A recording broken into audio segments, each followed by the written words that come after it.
Jesus Christ. Okay. Alright, let's move out of this window. Sorry about that. Sorry. Um, my capture card decided it was going to be... It was going to fuck up right before I started streaming, I guess.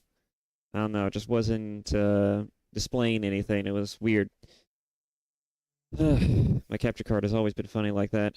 Anyways. Hello, YouTube. Welcome to another stream where today I haven't really planned on anything. I just know I won't be able to stream for a couple of days, and I know that's going to be, since I haven't streamed yesterday, it's going to be kind of a while, of me not streaming. So I just thought, screw it. I'll just go ahead and stream today. Why not? For how many hours? Who knows? I'll just stream whatever, right? And so naturally I thought, well, why not stream the games that I actually enjoy playing and just kind of shoot the shit for a bit, just talk about stuff. I don't know. I kind of wasn't really thinking too hard about what I would be doing so much as, just just get a stream going, maybe just do something, talks about something interesting, maybe something that's a bit more topical. There's been certainly some developments these days, especially in the VTubing side of things. I, for one, and again, I do not consider myself to be a bit like a typical VTuber, but I do know that, especially not, I don't know what male VTubers do specifically because I don't watch them. But I do watch. I don't know if I don't think I talk about it very much, but I do watch like VTubers, on my main channel and on the, and just in my private time because it's just something that I enjoy doing. I don't have a particular streamer slash VTuber that I particularly enjoy or follow, but I do watch a variety of content. And so that's kind of what I've been up to in my downtime. At least that's just what I usually get up to in my downtime. I'm still debating about the Twitch thing. I'm thinking about maybe setting up a Twitch account, but I don't know if I'm gonna do that. I kind of just want to be a one platform Andy, just a one platform person. I don't know if I want to really diversify my content that way. But otherwise, yeah. Hello, and welcome to the channel.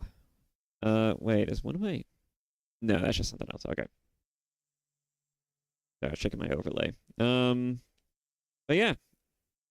So I don't exactly have any plans on what I was going to do. I was just gonna kind of sit here and just kind of shoot the shit, maybe play a game. I was thinking about playing Space Marines too because I fucking love this game. I play this game so much in my spare time you don't even know. Not on this account, of course, because if you could see the playtime on this thing on this account, it is nothing. It is zilch.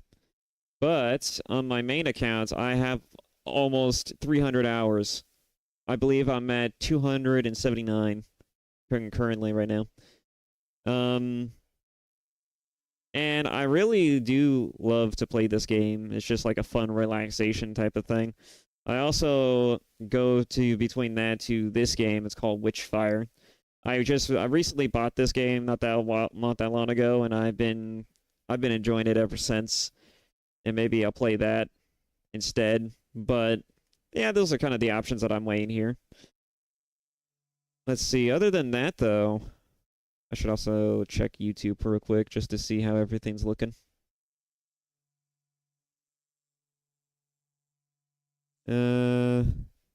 Average view duration. Not saying that I have anybody watching. What's it talking about?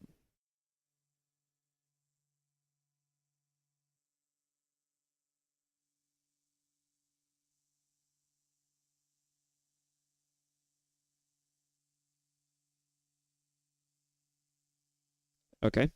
I'm not gonna question that. YouTube's just being weird, I guess. Anyways, but yeah. So recently there's been some controversy though, speaking of which about around the VTuber community. Apparently one of the indie VTubers, a really big one named Cinder, had apparently got into a bit of an issue, to put it mildly.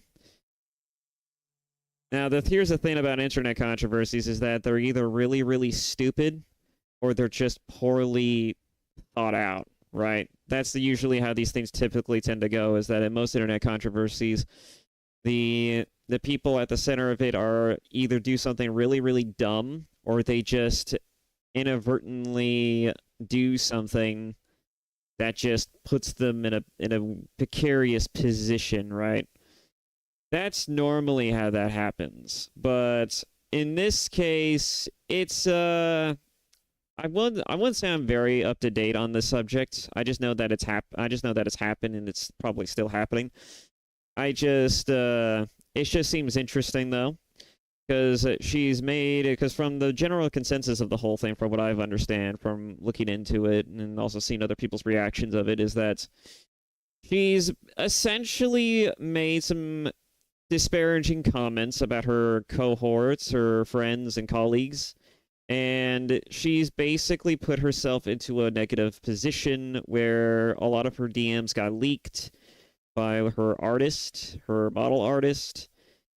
I believe her name is Nanalise, and she basically released a whole damning document about the whole shebang.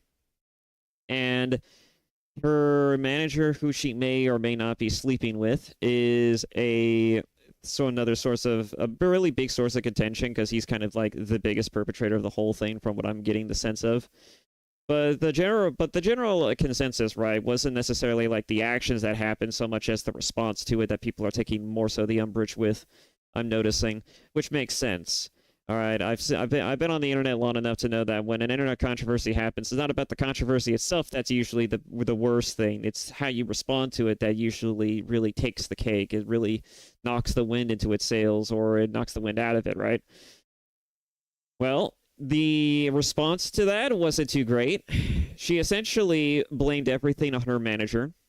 And again, while she removed him as the manager, like the boyfriend allegations are still there. And so it's more so a lot of people are taking away with it as a slap on the wrist. I know a friend of mine's been talking about it because, that friend of mine is also a streamer. And so they're kind of pretty much like on the know about it. At least they're putting actual and they're actually investigating it, and I'm just hearing what they have to say about it, what she has to say about it. That's just how it is, I don't know what else to say about the subject other than look, we've been on the internet long enough, right? I think we've all been on the internet long enough, right? And we've all seen our fair share of scandals. I know the VTuber community has its fair share of pretty weird, if not monumental, scandals. And I feel like this one was just bound to happen. And let's just be honest here, guys. It's just women doing women things. That's just what it boils down to. At its grossest simplification, it's just women doing the utmost, right? Because this is usually how it goes, right? Guys, this is usually how it goes. When a woman does, women have their groups. They have their friend groups, their in groups. And they all have this established hierarchy. And when that hierarchy ever gets put into question, shit hits the fan. All right? It's one of the reasons why compliments to women are basically they're obligatory, but it's the way it's delivered or how it's handled or received is usually the part that always needs scientific analysis, right? It's not because you could girls could easily walk into a conversation and just be like, "Hi, hi there, Stephanie. How are you doing today? You're looking very cute today. Oh, thank you." And the delivery of how it's done could, it's a very mind-boggling thing because women apparently for some reason have this weird necessity to play 4D chess with each other. And they like to do this thing that I like to call, right? Because I've been around the circles. I've seen enough of it to know the signs and to develop opinions about it to a degree. They all like to engage, in my opinion, this little thing called I wouldn't say it's like what is it? They like to do the practice and exercise of trying not to step on each other's toes, right? A conversation amongst women is like a dance, right? They all dance to the tune of their own beats, right? And everyone kind of like is sort of like in rhythm and in sync with one another until one of them steps out of line or steps out of cue, and suddenly it's just like, this person's a fucking weirdo, or this person could be a bitch, this person could be many things. Yeah. And that's kind of what this is kind of feeling like, is that Cinder was one of the bigger VTubers, so she's like the top. She probably. It's only natural, right, that women who are at the top of their game tend to develop a bit of a diva-like personality. It's not uncommon. It's a common factor. There's only a few people who are an exception to this rule, and it's usually people who are more so shy or shut-ins, but it's at the end of the day, like when when you get as high as somebody like Cinder, you develop a bit of a personality, and that personality can go one or two ways, right? You can either take it in stride, or you can just let it consume you. And she seems to have become the person who lets her fame consume her, because there is no reason for the kind of things that I have seen, at least in some of the documents that have been talked about, and it's truly something to behold how this is a thing that could happen. But honestly, I just knew it was probably bound to happen. Let's just be honest, guys. Let's be honest about another thing, is that this sort of thing is bound to happen every once in a while, because everybody is guilty of this, especially on the female side of things. Everyone's going to be guilty of it at some point. Like when you feel like you're like the top dog, you're like the one that people look to, you're like at the head of the social circles, you're basically the person that everybody looks up to or looks to for advice, for anything, right? And that's kind of what Cinder seems to have played the role of, at least in some of the documentations that I have seen, is that she basically, at least from the looks of it, she thinks, or she has thought that she has asserted herself as basically being like the sort of like the top of the food chain, the holier than thou sort of like VTuber. And a lot of people, right? Like, it's one thing to actually walk the walk. It's another thing to talk the talk, right? And the problem with this situation, again, is that I feel like in regards to this whole controversy, it's like this, like this whole thing could have been avoided if her apology, at least not necessarily completely avoided. Like, it wouldn't be as bad if the response to it wasn't so deflection based, right? It wasn't so much like an Uno reverse card, because that's how the apology document read off, and she didn't even preface the document with anything. And from the looks of it, she just inserted a document. It's just like, my apology, and then she just posts, and then she puts the link, and that's it. And she blames everything on her manager, and it says nothing about, and takes no responsibility for for herself or any of her actions, according to many. I have not actually looked at the apology document, nor have I seen anyone cover it. I just seen the first initial document that was given to the internet on Twitter by Natalee's, I believe, and that's pretty much the only one I think I have seen. But the whole situation is just kind of backfiring because of the usual reasons of how these things typically tend to go. It's just like, it's one thing that you have now been revealed and people around you know that you have a history of exercising certain manipulation tactics, all right? And this is not uncommon. Women do it to each other all the time to a degree.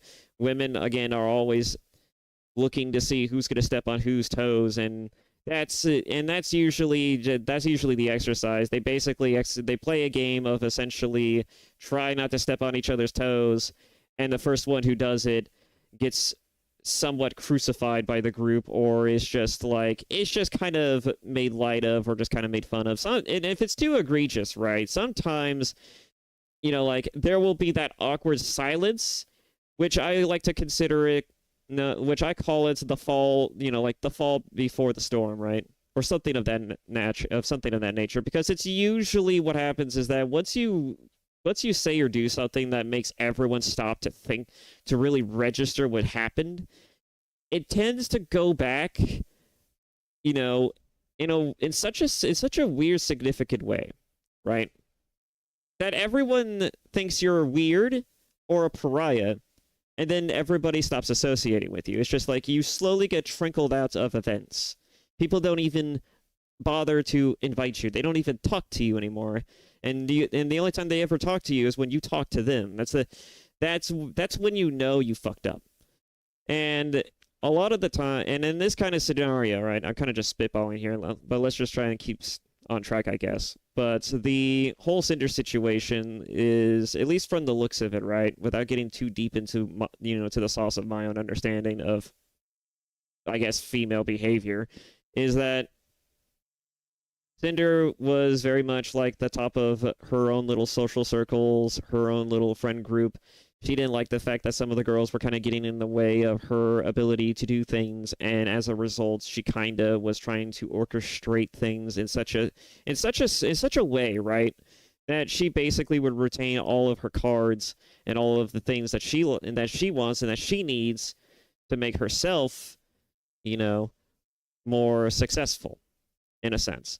Like, the monopolization of her mods and artists is not a terrible thing on the surface. Like, if you need stuff done, I can understand, but if you're not doing anything too major, I don't see a reason why not. And if nothing else, you could always just message someone like, "Hey, I need this mod or this artist for something. Can you please not try to poach this person, or I kind of need them to do something."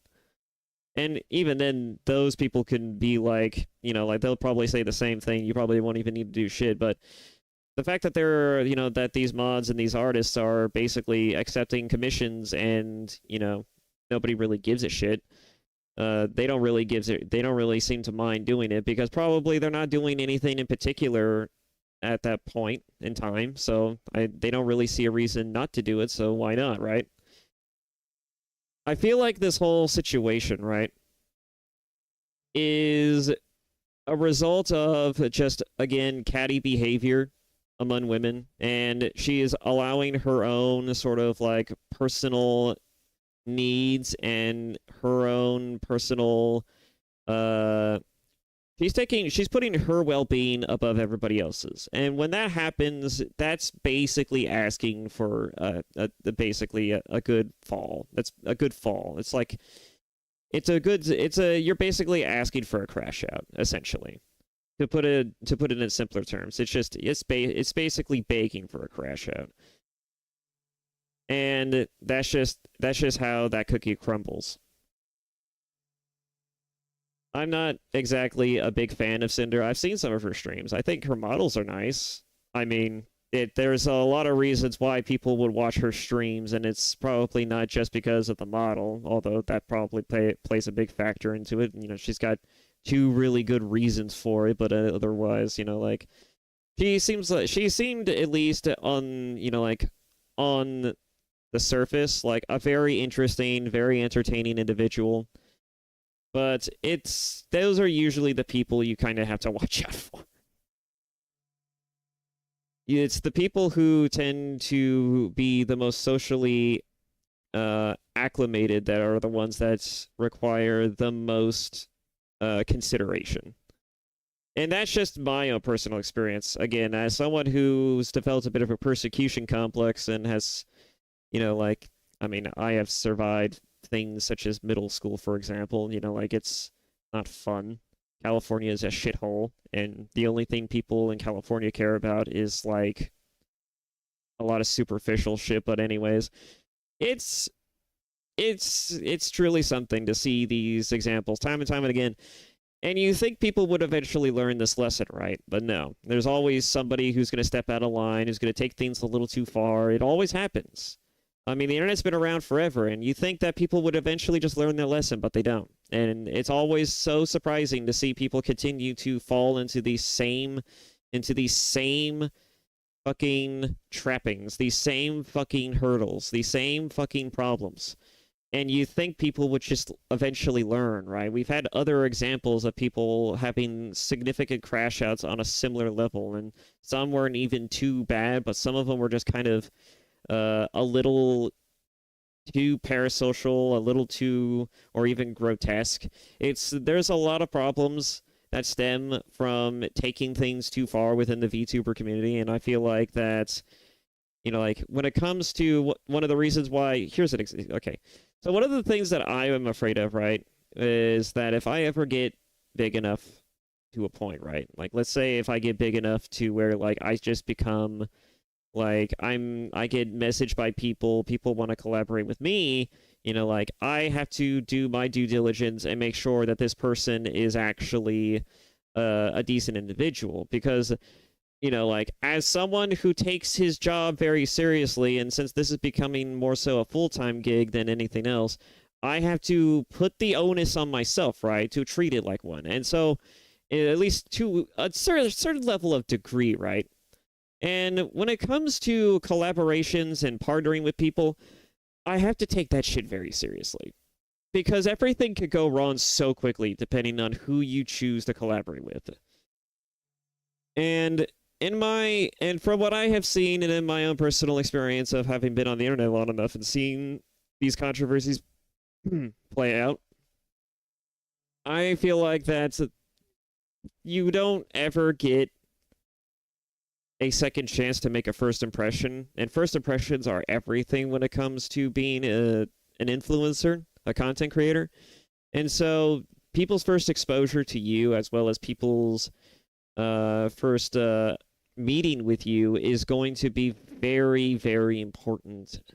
And it's one of the reasons why I kind of treat this sort of thing with a bit of more care in my own mind. Like if I was going to collaborate with someone, right, I would be checking their background. I would be seeing if they got into any controversies in the past. I'd be seeing if they have ever had any sort of takes that might be questionable, or if they have any sort of, or if they've said or done anything that I might have to consider. Like I would have to do at least some of the things, right? At least the bare minimum of looking up a few of the, usual suspects. I have to kind of cross my T's and dot my I's on whether or not this person is actually someone I want to put the kind of effort to really collaborate with, right? And I'm not opposed to collaborate with someone who has a bit of a questionable background, right? Like I know that there's some VTubers out there, or at least some content creators that have had questionable backgrounds, but still, they still manage to stay afloat because they managed to weather controversies at least somewhat decently well.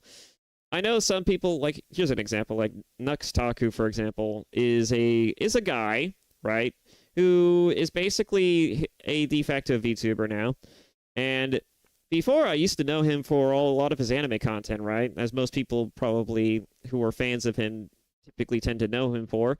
And I knew him for some of his more zanier streams and podcasts, among other things, right? As well as his video content. And while he's been through several controversies over the past, like I don't really think he's inherently a terrible person to collaborate with. Like he's certainly a bit more of a wild card in that sense, because he's collaborated with people before, and he's done content, he's done video content with people that were mostly good, but sometimes they kind of blow up for different reasons, like, and sometimes and most of the time it was unintentional. Like I feel like a lot of Nuxtaku's problems is that he doesn't fact check his sources properly, or he says things without putting the necessary amounts of emphasis or preface on the fact that he doesn't know much about anything about a particular subject. And that kind of comes back and bite him in the ass. And arguably you might say, well, he probably shouldn't need to, because people who are viewers of his probably already know that he's just kind of like, he just kind of doesn't know these things. He doesn't fact check everything. They probably already heard this stuff before, but it still doesn't excuse the fact that if you say anything damning or you make any damning statements, you should always follow that up with a necessary level of just like, hey, all right, for example, the whole Taiga situation, just like, hey, I've heard things from friends of mine, among other things, that this person is potentially a questionable individual. You know, like, so I'm just letting you know, and all this other stuff, like, you know, like, and even then, you know, like, if you're not even 100% sure, why even include him in the video, right? Because he had a video with Moist Critical where he did this thing, right? And that's where it kind of started. But that's, you know, like, if you don't even know the full story, why even bother including them in all of the other controversies within the whole VTuber sphere, right? There's a lot of things to say about Nuxtaku, but I feel like a lot of his problems is that he just doesn't think too far ahead when it comes to the shit that he does, and I feel like that's kind of his biggest, you know, problem. But as far as like content creators go, I don't think he's the most hateable person. I think he's certainly I wouldn't say he's questionable I say he's questionable to a degree. I wouldn't say he's inherently questionable, but I would say that some of his decisions are questionable, but I wouldn't say that, at least when it comes to content creation purposes, I wouldn't say that everything he does is questionable. I think that a lot of his content is, you know, like, it's all done for the sake of shock value. That's what his original content was, is that it was all done for shock value and being unapologetically just like in your face. I have opinions and I have shit to say about your favorite anime among other things, and I don't care about what other people say about it. Just fucking cry about it. You know, it's that kind of energy. And then we went from that to just like kind of a downward spiral of him getting into one controversy after another, and now he does basically like drama tuber content, which I don't necessarily see as a bad thing, because I just react to a lot of drama tuber content myself, just to kind of, you know, like, I would rather watch YouTubers talk about politics these days than actually listen to mainstream sources, because mainstream sources, as proven by many a times, they're either bought out shills or they don't actually know what the fuck they're saying or what they're doing. So I don't listen to those people as far as I can throw them. But, you know, regardless, I kind of went on a tangent. But at the end of the day, internet controversies like Cinder, like Nux, like all of these things, you know, like, they all have, there's a lot of reasons as to how they might end up starting, but they always start out the same way, right? It's when you either take things too far or you don't take it far enough, or the biggest problem, of course, is that, you know, you say one thing and do another thing. You know, like, there's so many things to take away from certain controversies. All of them are basically like, they're like learning lessons, and people don't bother actually researching the lessons. They don't bother to try to learn the lessons from them. They just hear about it, and then they just go about their day. And that's the part that really boggles my mind, is like, if you're a content creator, right, and you're in the business of making content for people on the internet, and your job is to associate with people on the daily, to collaborate with them, to do a bunch of other things, right? You wouldn't try to learn some actual lessons from this. You wouldn't have any takeaways from these experiences. Like, there's no greater lesson to be had than learning from people's failures. And there's no greater lesson to learn than learning from your own failures. And I feel like that people who don't want to learn from their own failures or from other people's failures are just doomed to either repeat them, or to basically have them, you know, eventually come back and bite them in the ass. So yeah, you know, like, if I was to ever collaborate with someone, I would definitely be fact-checking and, you know, running some tests. I would even be doing stress tests. Like, especially if it's like with women, because I don't want to be canceled. I don't want to be canceled, and I have opinions, all right? If anybody's been on this channel long enough, especially if some of you are fucking subscribers, you know, I have fucking opinions about things. And if I were to talk to someone, right, and they don't know who I am, but they're just collaborating with me because of whatever reason, right? I'm gonna run some fucking stress tests on them, right? You know, I'm not gonna run shit tests like women love to do in their relationships, but I'm gonna be running stress tests on them, and I'm gonna be poking the bear a little bit to see where there might be some sources of contention or some areas of sticking points of that I might be worthy of concern. Like, I'm not gonna just come right out and say like, "Hey, what's your political opinions?" I'm just gonna be like, "So, did you hear about this new?" Like, they could be talking about their merch, and I could be like, "Oh yeah, how's the tariff situation going involving your merch? You have that shit like done like in country, or are you outsourcing? Like, how's that going? How do you have your stuff set up?" And then just by gauging their responses, you can assert that they may or may not have well, they might have a political slant. Let's just say. So yeah, there are ways and loopholes to get around certain issues. I shouldn't have to play 4D chess myself, but I feel like, especially if I'm going to be doing this, and if I'm going to be collaborating with people, I should probably be doing at least the bare minimum of at least making sure that I'm not going to put myself in a situation where I will have to deal with a potentially troublesome person down the line. And if I collaborate with someone who is potentially a hazard to my channel health and career, I'm just gonna drop them right off the bat. I'm just not even gonna bother. And then if people question it, I'm just gonna say like, well, I mean, it's not that I don't. It could, like, you will never know why I would drop a person. I'm just going to put it like this. If you'll never know why I dropped the person, it could just be that because they're busy. It could just be because I'm busy. It could just be because, right, that I don't exactly have, I've just never really talked to that person since, or that our collab wasn't as good as we would have liked it. We just kind of moved on from one another. It could be many of things. I'm not going to ever tell you outright that I just didn't like the person, because that just is fucking rude. I mean, to a degree. Like, I do have some respect for people even when they don't have respect for me. I'm just gonna, I mean, like, unless they try to piss in my cornflakes, I'm not gonna piss in yours, okay? That's all I'm saying, is that as long as you don't piss in my cornflakes, I will not piss in yours. Alright? And if I don't like the person, I'm not going to say outright that I don't like the person, because the result of what would happen if I said that is that, oh, wow, you're a piece of shit. People are going to go run over there and they're going to be like, oh, wow, you're a piece of shit. Oh, wow, this person doesn't like you. Did you not know that? Or it's just like, wow, this person doesn't like you because of these and these reasons. Can you believe that? And it's just like, then it's just going to turn into pedantic gossip and bullshit, right? And I don't need that. They don't need that. Nobody needs that. So I'm not gonna disparage someone because I don't like them. I'm just gonna tell you that, oh, I just don't have the time to do it. I just never thought about it. No, they're busy.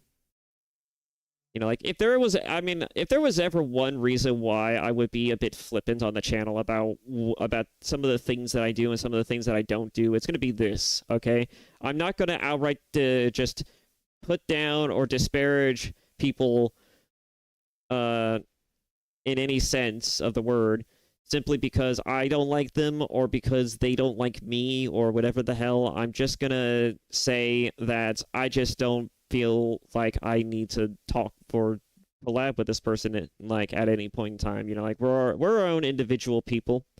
Like, we did it one time. It was interesting, but we kind of moved on from it, and we just both agree that we value different things. It doesn't have to be a big deal, right? None of these things have to be a big deal. All right? And people make a big deal about those sorts of things too, especially depending on how big you get. Like, when you get two big creators come together, it's like this big sort of like just this sort of climactic sort of like meeting between champions, between heroes, and it's just like in a sense, and it's just like, oh my god, this is happening, I can't believe it, type of thing, right?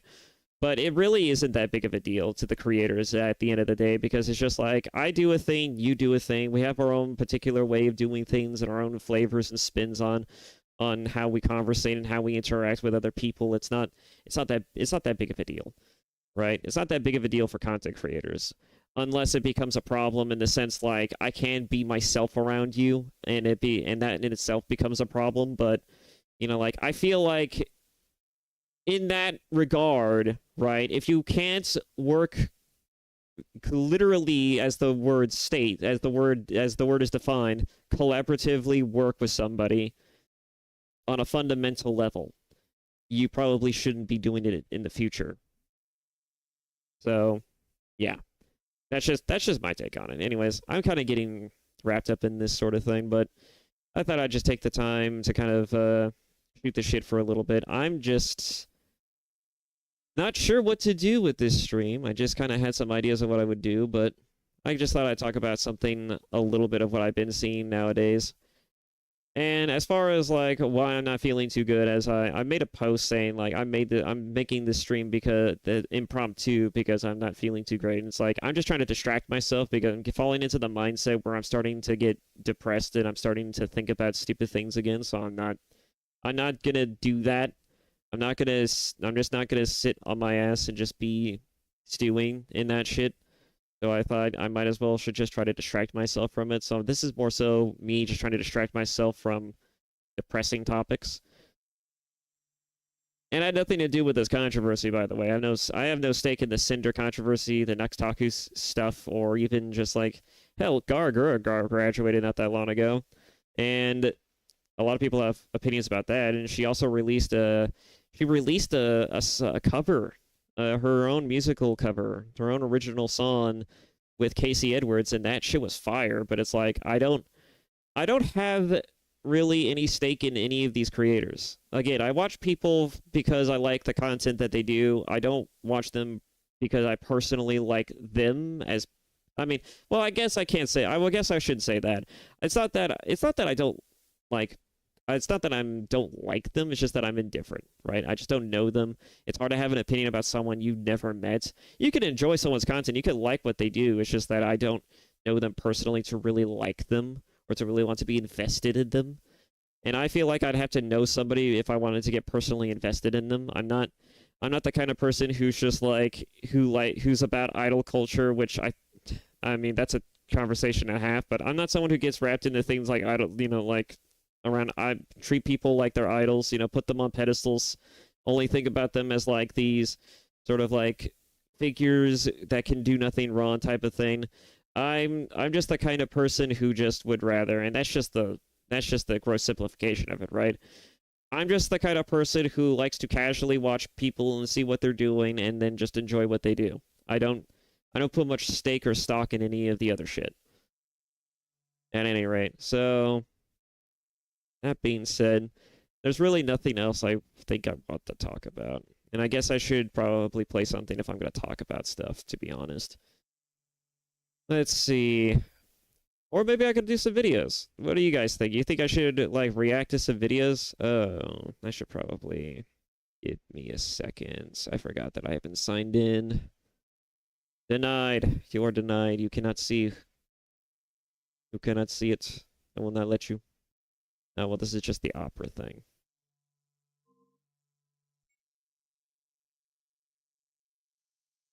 Here we go. There we go.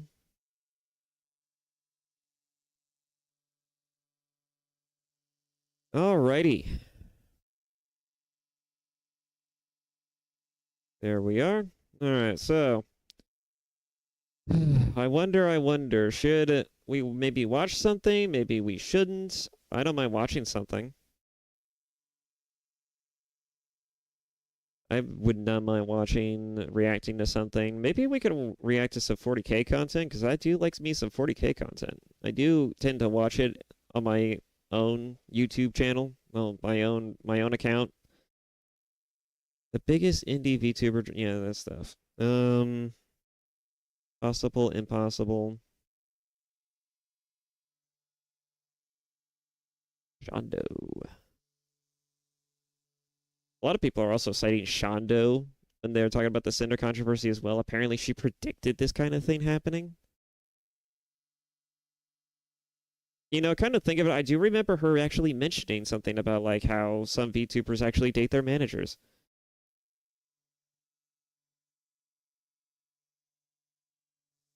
I don't know.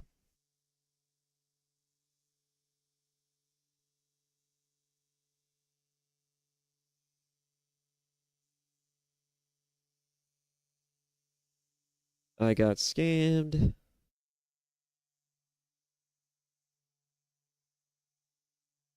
Hmm. Oh yeah, that death battle was pretty good, despite what people might have to say about the actual statistics on who wins on it.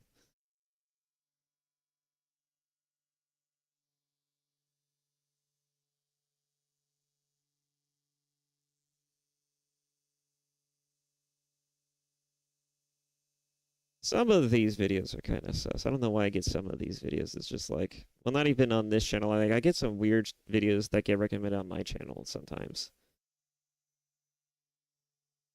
I hate this. What the fuck? Hey, speaking of Nux, there's Nux.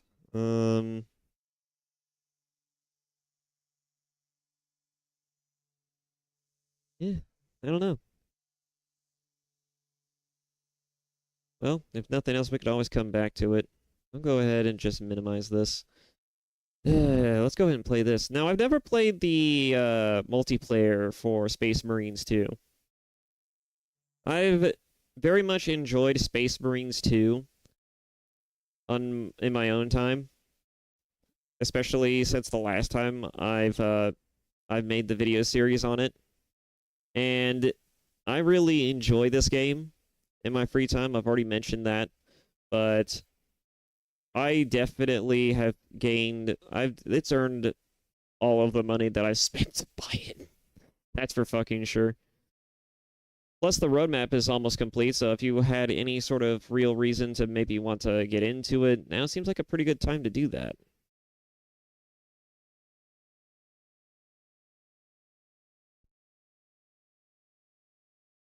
I'll just go ahead and pop in. But yeah, I've never played Space Marines 2's multiplayer on my streamer account because it's not something that I thought about I would do in general.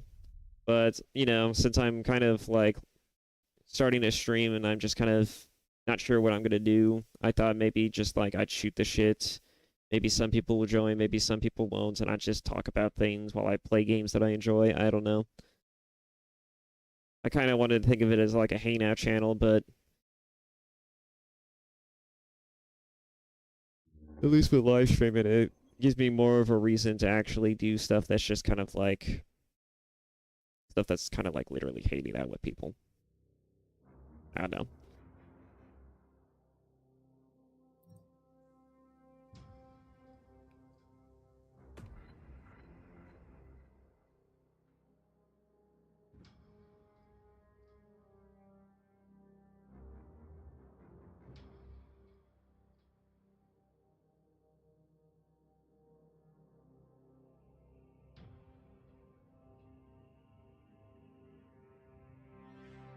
Oh.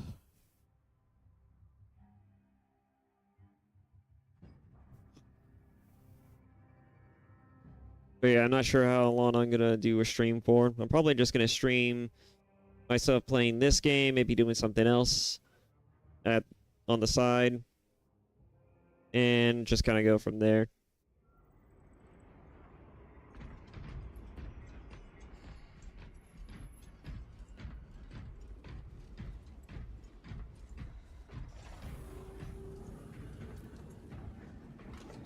Okay, that was weird. Mm-hmm. I know how to play. Oh, trust me. I know exactly how to play.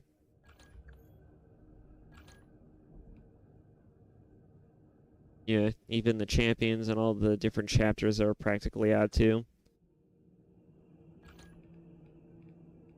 So yeah, this is the heraldry. You can basically get all, like, if you've been a favorite fan of like any chapter, you could just get all the chapters, colors, and you know, like all of their markings and stuff from the first founding tree among other trees.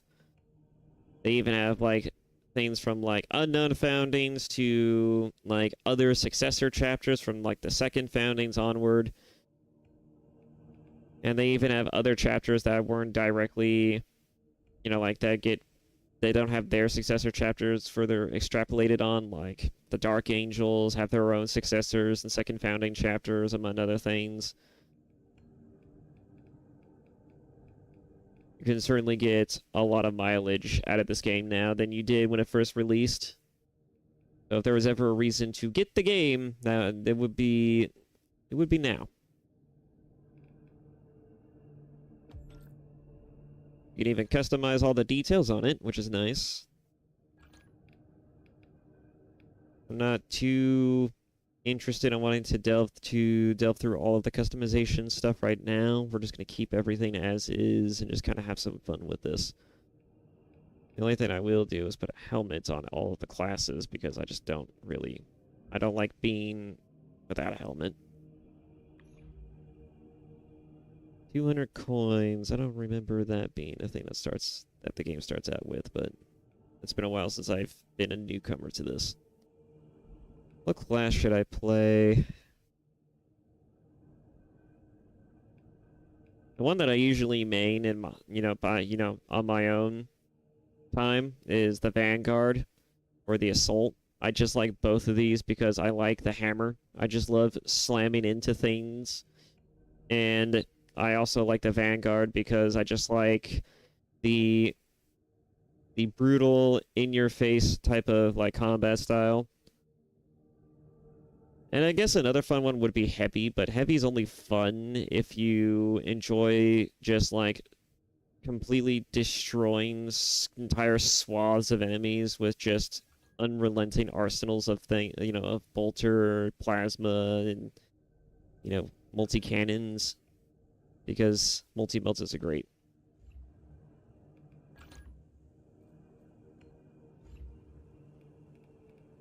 Let's see, but for right now, I'm thinking I'll run with... Maybe, should I do a tactical, or should I do a Vanguard?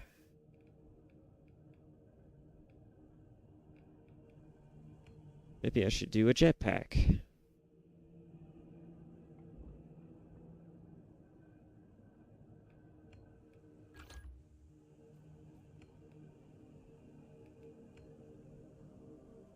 You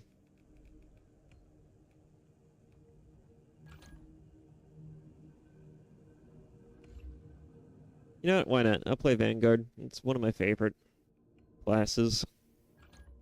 Get rid of the Instigator Carbine first off. I'll get this gun in here. It's actually already on the second tab, but whatever. This pistol's fine.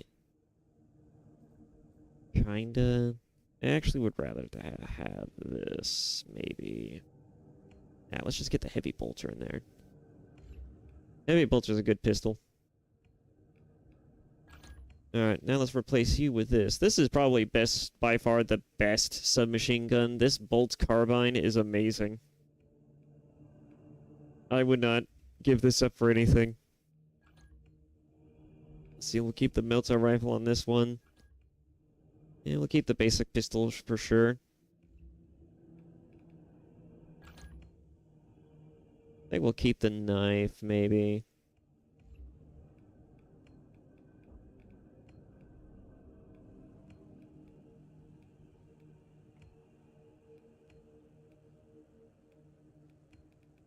Yeah, we'll add the chainsword to this one, and then we'll add... I think we'll add the knife to this one.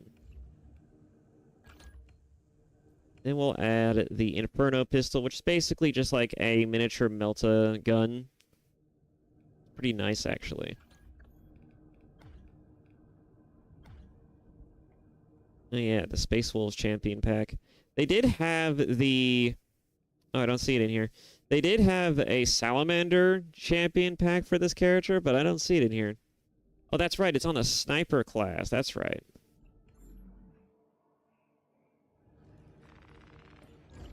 A lot of people had criticisms about that particular choice because, like, why would you put Salamanders on the one class where it seems antithetical to what the Salamanders are like?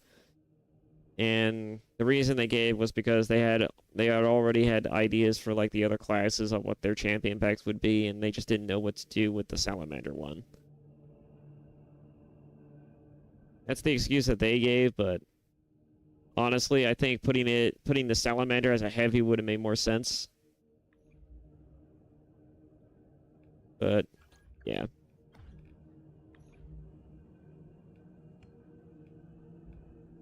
Anyways, might as well go with Space Wolf.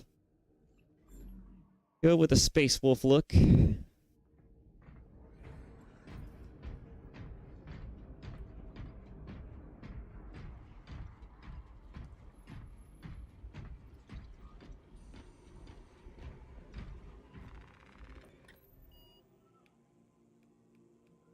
Let's see, let's see.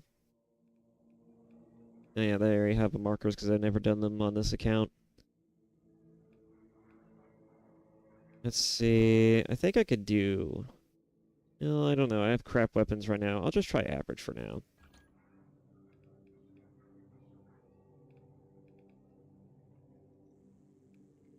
Let's see. Which mission should I do?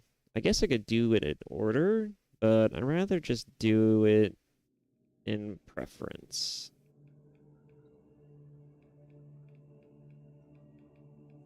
I don't think I want to do it online either, so I put it on private. Yeah, I'll do the first mission. We'll do that.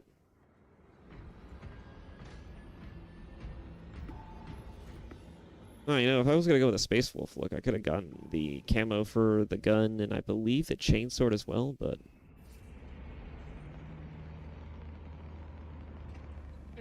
fuck it, we ball.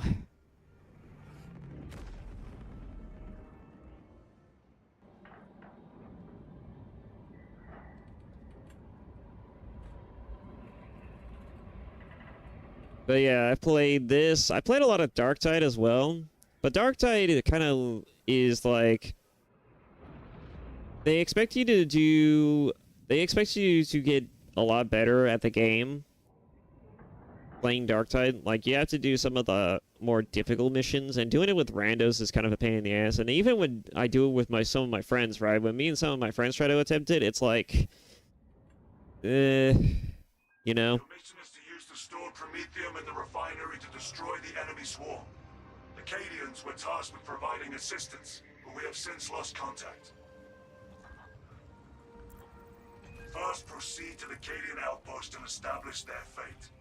You must then infiltrate the refinery and complete demolitions deployment. Trigger detonation only when the main swarm has entered the plaza zone. Captain Akaram will coordinate our efforts over Vox. Alright, my controls are still the same on my mouse button, so that's good. I will take point.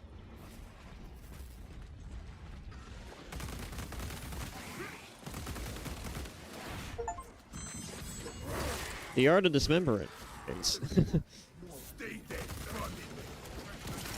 closing the gap. I just got that ordeal too.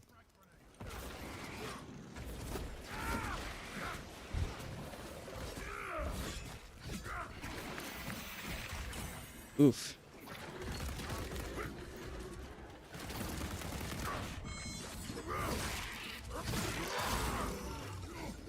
I don't know what causes that to happen sometimes.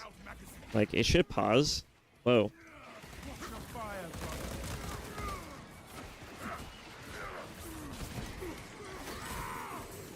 That one is screaming for help. Silence them. Damn thing. Disappointing. And now I can't see shit.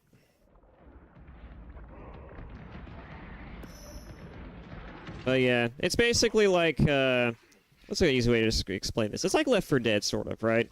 It's wave-based hordes as you're traversing through the level. Your goal is to get from one point of the level to the other doing objectives. It really is, now that I think about it, it really is just like third-person Left 4 Dead. I even use Left 4 Dead to describe Darktide to my friends. I was just like, it's like Left 4 Dead, but 40K. And they're just like, oh, that sounds fun. Because they like that. One of them, at least, loves playing Left 4 Dead. At least they used to love playing it all the time. Oh, that thing died. Now this is a Titan. That's a Guardian relic that I just picked up. It looks like just a rectangular-shaped object. It helps you resurrect when you go down. I think I could turn off the tutorial stuff. I'll wait on that. Actually, no, I don't have to wait on that because I can just do that. How'd you just do that right now? Forgot I'm not playing online right now. Alright, where is it? It's interface, right? I imagine. Or no, it's gotta be game. Gotta be game. Subtitles. I'll keep that. Link to Epic. I don't need to. Oh, yeah. Oh, what are the graphics settings set to? This is set to balanced. You know, I don't know. I'll have to take a look. Okay. You know, well, you know, it seems to have kept my settings. I can't do higher texture resolution because apparently that takes too much out of my PC. So that's a high. This game runs really well on higher settings, despite the fact that you require a more beefier PC to do it. I think that was my cat, I don't know. I'm not seeing the option.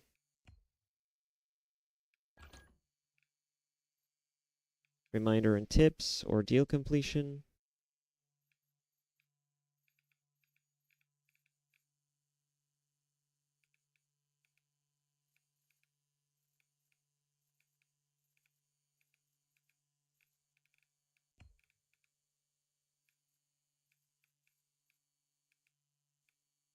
Mono sound, off-screen markers. Where is it? Is it not in here? I guess it's just not.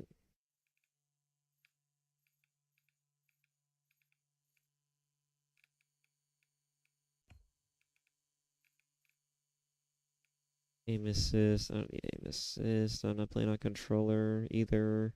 Oh yeah, they also have an FOV scaler.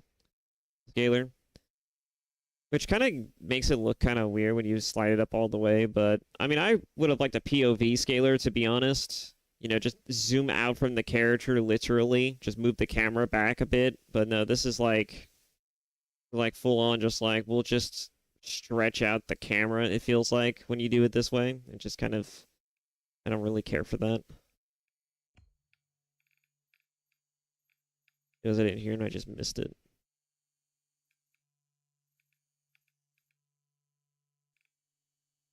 I don't know. Alright, whatever.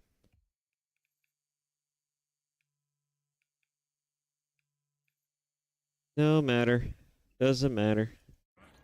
We'll just continue.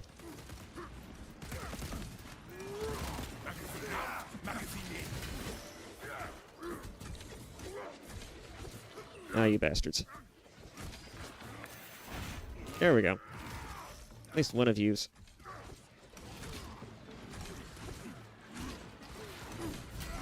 I swear, it is sometimes hard to judge when they're going to strike and when they're not.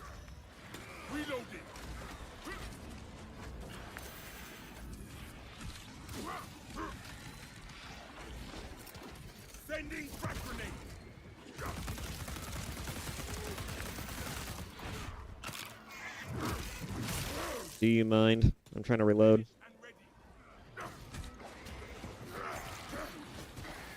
Oh, unfortunate.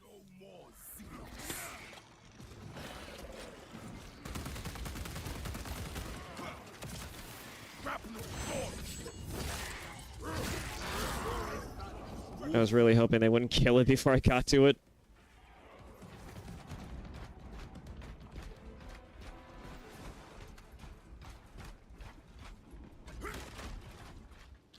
Rearming.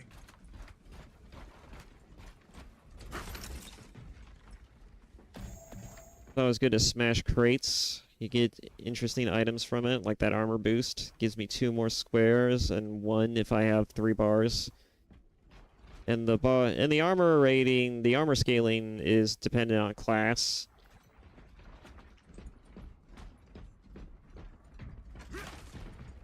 Smells like fresh. They'll give you ammo, they'll give you armor boosts, they'll even give you meds. And outside of the campaign, you can find data slates as well. So if you're a completionist, you kind of have to play this game, this part of the game, even if you don't want to.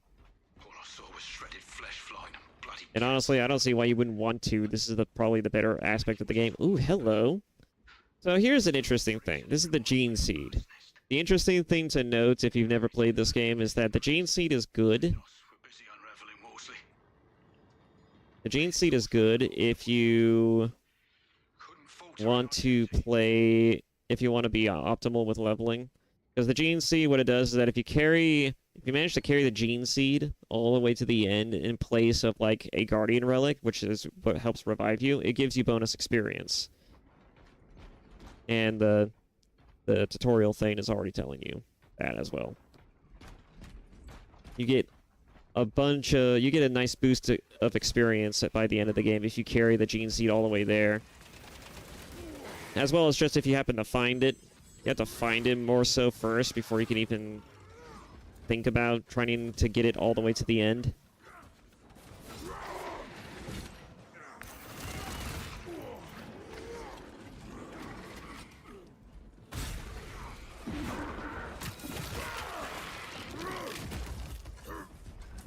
That's unfortunate. Well, we got another wave incoming. Can't do anything about that. Oh, I hate these.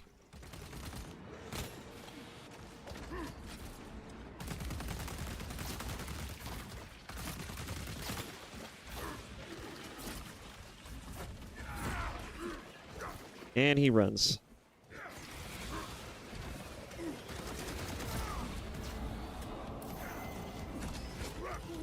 Ow. I hit the wrong button for that one.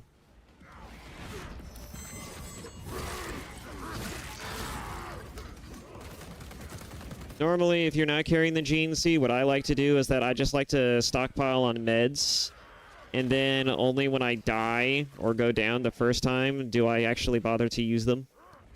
That way I can get myself out of wound. Because normally, depending on the difficulty you're playing on, it'll usually scale your health up to a certain degree, and then afterwards, you just use 2 of your stims, and it'll just give you full health, and when you do that, it knocks you out of wound state, which is basically like the limit on how many times you could die. If you're in the wound state, if you die, you die.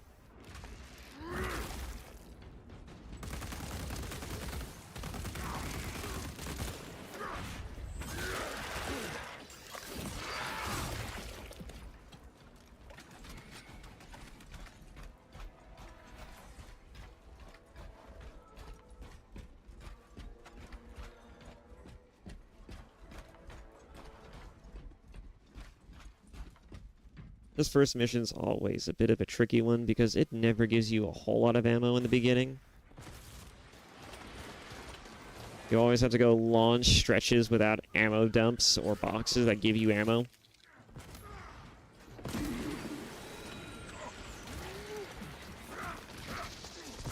There we go.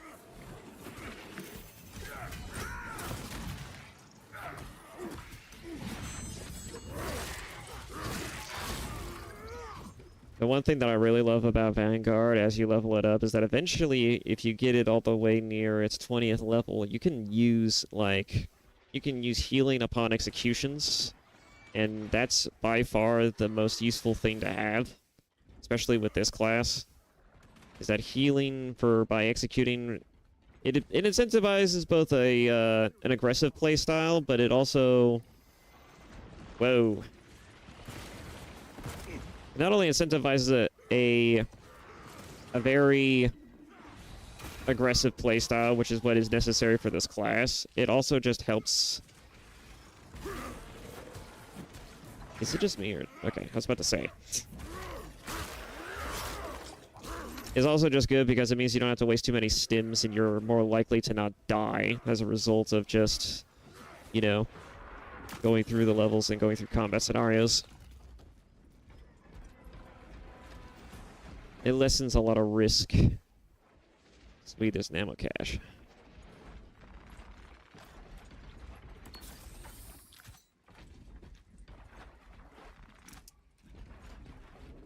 But yeah, if you're carrying the Gene Seed around, you're definitely going to want to keep yourself nice and healthy, because if you go down even once, it doesn't matter if you die, alright? If you go down even once with this thing in your possession, you'll lose it. it's over. It's game over, man. Game over.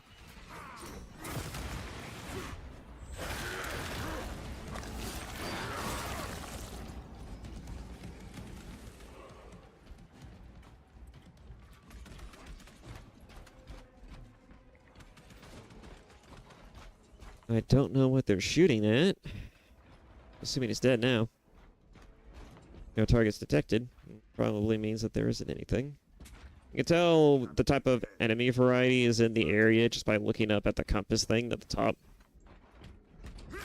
And then when you get to places like this where you have no way out and there's like a checkpoint. Because usually when you just have a door in front of you with a panel, it's usually just like a resting point. And then everything just resumes when you get into the next area. Talassa, you need to acquire the Astra Militarum demolition codes required to deploy and arm their ordnance. Source one from any soldier you see, alive or otherwise.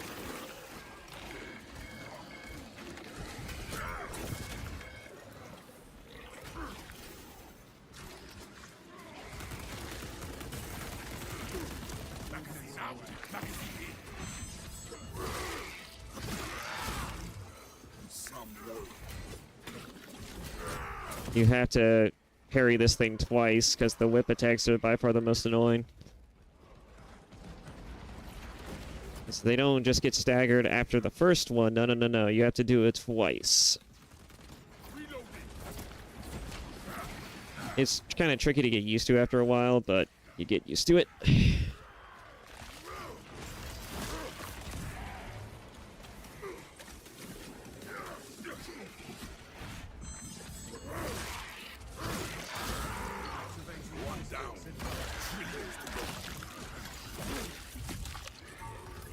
As far as AI is concerned, the AIs aren't that great.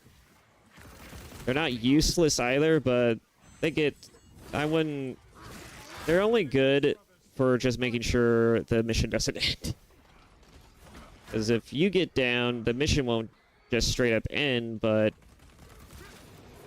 They're only good at taking care of some small ads. They're kind of reliable, but I wouldn't stake my life on it. Feel your packs, brothers.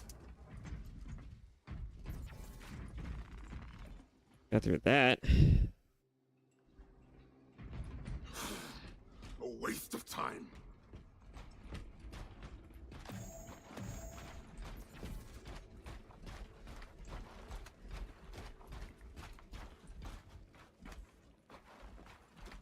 Yeah, that's fine.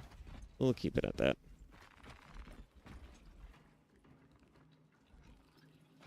Empty-handed.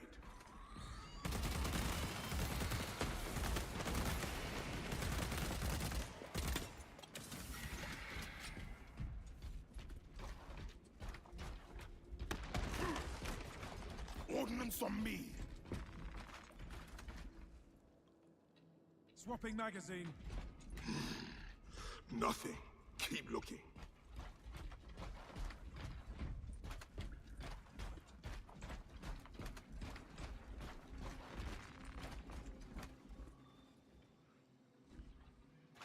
Empty-handed.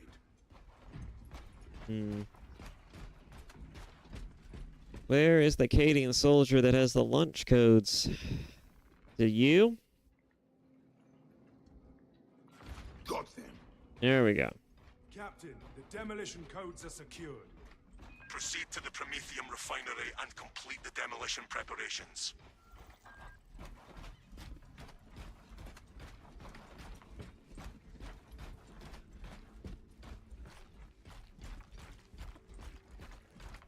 The last thing they have on their roadmap, now that they've gotten all the PvE missions and everything out of the way, is that they're planning on adding an arena mode, a horde mode, among other things, which is pretty cool, but, and also as well as a new gun. It's going to be the last update that they'll make for this game, which is going to be disappointing, but, you know, this game is so solid that I'm sure if people wanted to, they can make some pretty interesting mods just out of the bones of this game. I would love to see like a full-on new, like a full-on new campaign in this game that's entirely built by community, I would love to see it. And it could involve different chapters and shit. It might even be favorites, moments, or scenarios from like the actual lore of the series.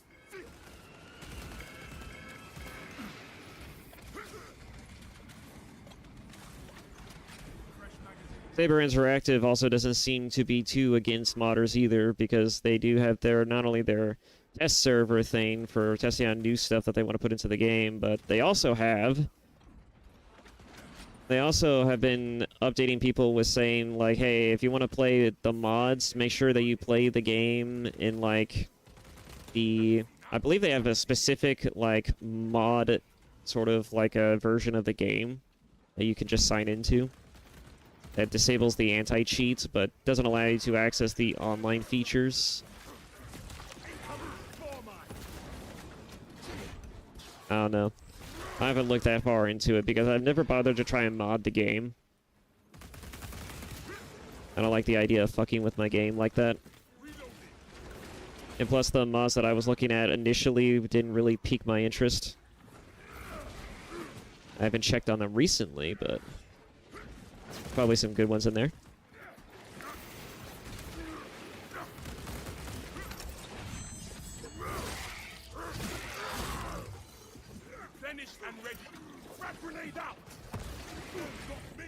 That's a massive enemy wave. One down. Brilliant.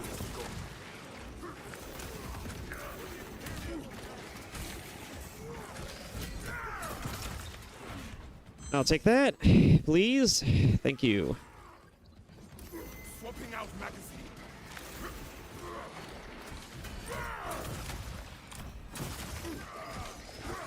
Ooh, I'm taking that. I'm tanking that, and I don't need to tank it. I don't have the armor for that shit. Closing the gap.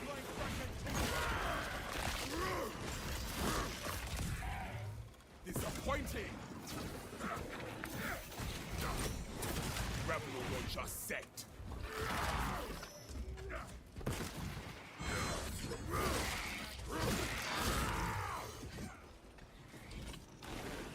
Playing without all of the upgrades is a little challenging, I'll admit, because it's not like my guns automatically refresh when I do executions or any of the other stuff. It's very much you have to play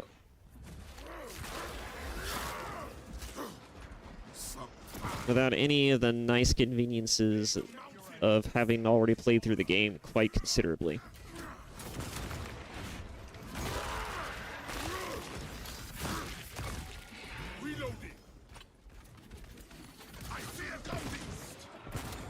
What needs grappling?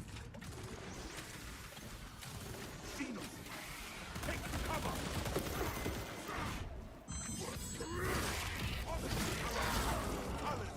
Swapping out magazine. Oh, that's one of the new variants that they added for this faction is this thing.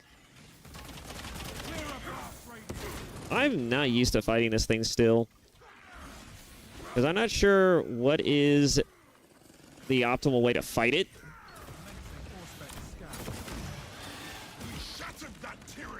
Oh, nice. It's dead. Alright.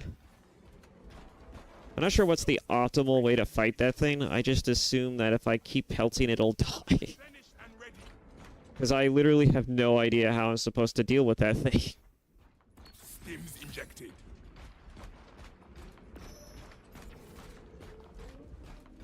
I notice it gets easier if you parry its attacks and then you do the riposte on them, the gun strikes, but I never can get those things down, and I just resort to just pelting it with bolter ammo or plasma.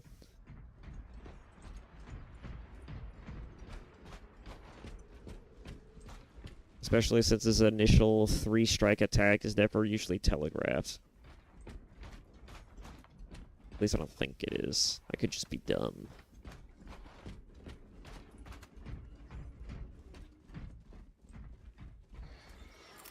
Giving them a shrapnel bomb. Tell us, Acadians are running out of time. Prometheum is empty. Reaching the facility now. You are making good time. We are going to need it.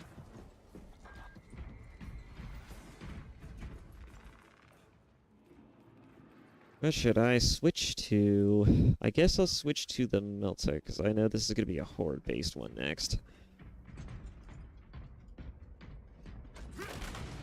Brothers, join me.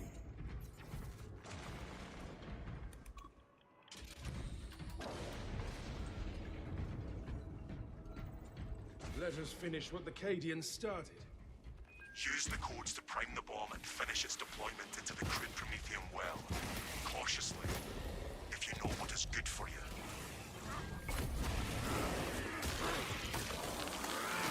There we go.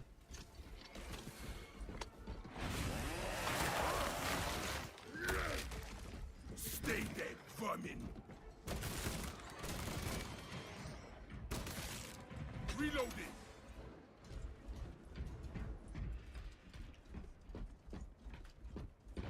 Ordnance on me. I hope the next Space Marine game we get, if we get another Space Marine game, is going to involve orcs. Because I like the orcs. I don't care if they make a return. I feel like this game is sorely missed without the orcs. At least the first game's orcs are sorely missed. Because, I mean, they're just fun. They're just funny guys that just like to murder things. Rights of activation. Which makes it fun to murder them. The generators hum in the machine god's name. Crane sequencing initialized. Delivering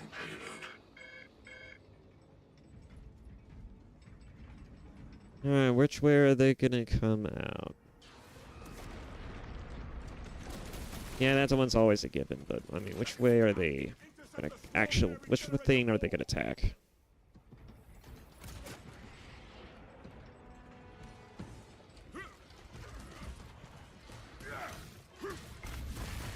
Generator 4 is suffering mechanistic palpitations. Provide service before components are harmed.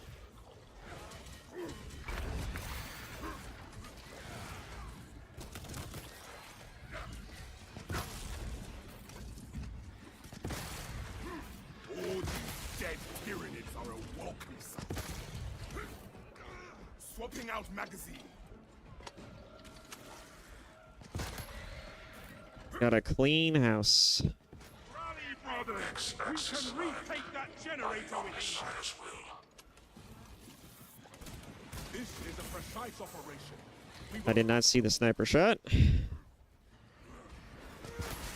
not me.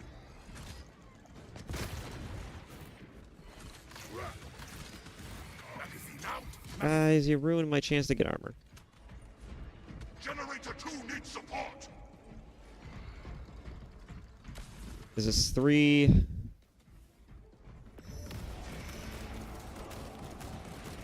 Nice. Disruption Progress of is operation progress, brothers. generator 2. We are almost there. Bring it into the Omnissiah's proper alignment. Gotta get up there, get to the other reactor before they break it. If they break it, we're fucked. Game over. I have failed this a couple of times. Well, more like a few. And it's always resulted in a game over.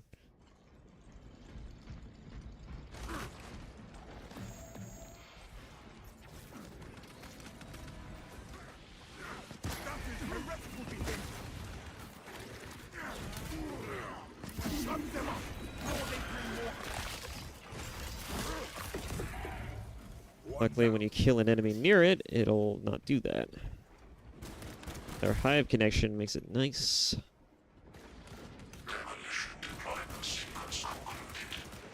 No errors logged under the Omnissiah's watchful oculus. Bomb is in place. There is an observation platform overlooking the Prometheum fields. It will make a good vantage for your ambush.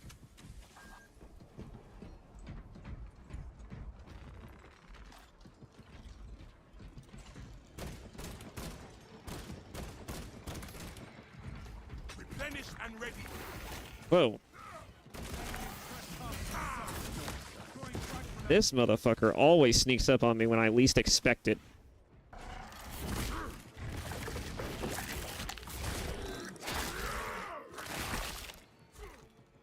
Lictor slime. Kind of the point of it, but man, there are times where it's comedic. Like, I would enter a rest zone, right? Like that adjacent room all the way back there where we came from. I would enter that rest room, and then suddenly, bam, it just spawns as soon as everybody enters the door. It's like, Jesus Christ.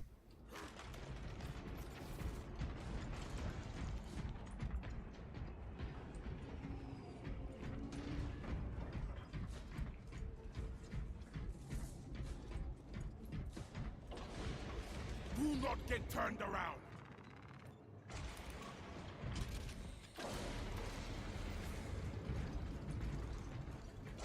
Let's see, I'll take a moment real quick just to see how things are going. Reloading. Looking good so far. Alright.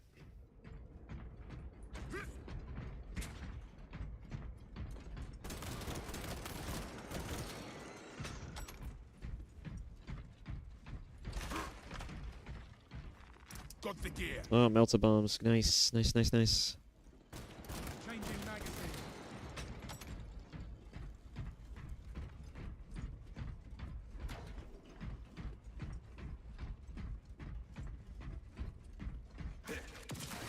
Into the maw of the dead.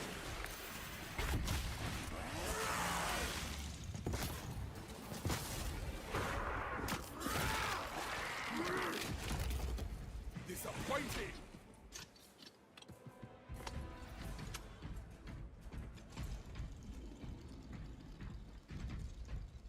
Swapping magazine.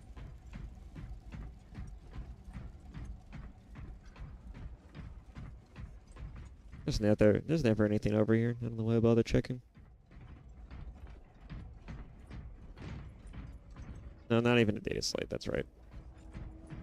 I think there's only one data slate per mission. Fairly certain.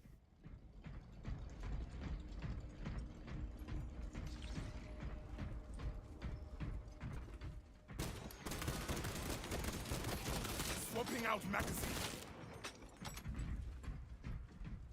Ordnance on me.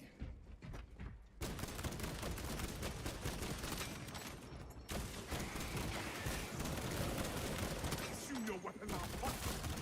Some wood.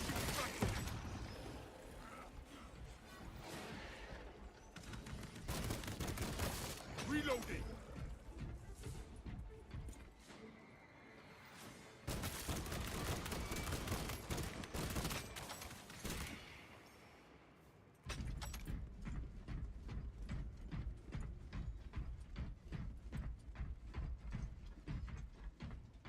Fresh magazine in.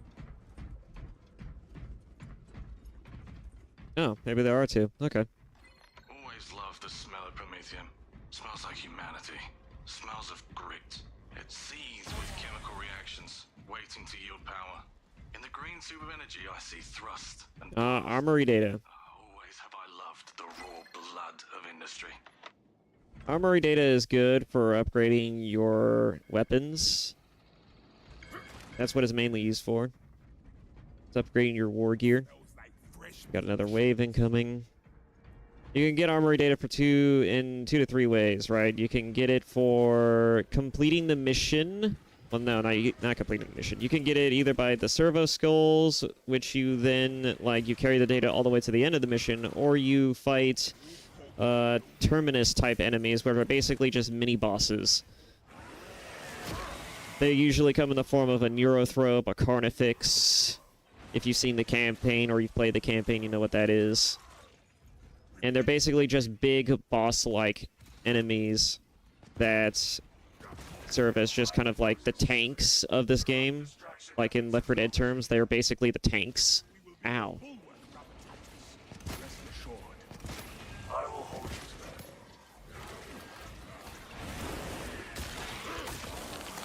that. So yeah, you beat them, you get the armory data, but if you don't beat them, well, you know, you die. They're not too difficult most of the time. One down. Trillions to go. Swapping out out magazine. They're just really tanky. And they kind of hit hard if you're not careful. Like, you have to pay attention to their attacks. You could parry their attacks too, which, to a degree, that's kind of optimal because riposte striking some boss-like enemies are really nice. They're good for getting a lot of damage in a real quick sort of succession. But I'd say that if you don't want to take risks, you could just certainly unload a bunch of bolts at them and maybe attack them when they're down.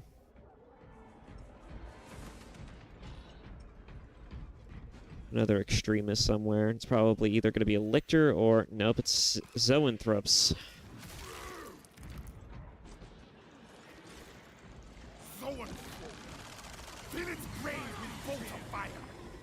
I have a method that I like to use.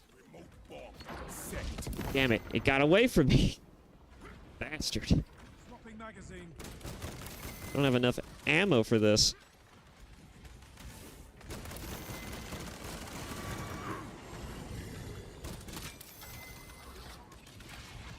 This is the worst part about the Zoanthropes, is that they will fucking cover each other when they take a certain amount of damage.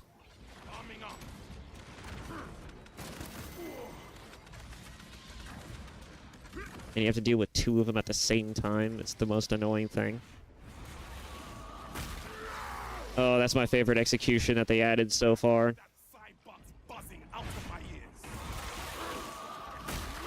You learn to just develop a hatred for these things, that the executions just become that much more satisfying. Because you really do. You hate these things. Especially on higher difficulties, because they get tankier, and the amount of bolter ammunition and plasma you have to put into them just becomes that much more just annoying. And for the weak point, it's not too much of a problem, but it's just when there's two of them, and you have to constantly move between the two of them. I really don't like them. And notice they also got rid of the charge attack in this game for some reason. Like, if you don't do a combo, and if you just hold down the attack button instead of doing the punch, you'll just do a charge attack. I noticed they got rid of that. I guess it's probably because it's a cheap and easy way to get a lot of damage in without doing the combos, but still. The auto was kind of useful to have that. You don't use it very much outside of maybe just mashing buttons, but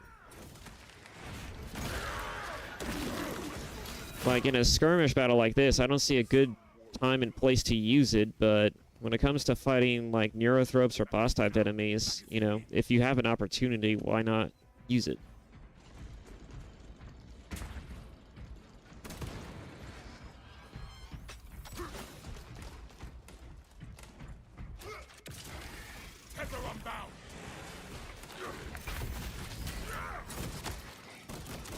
Wonder how many I took down before they got me.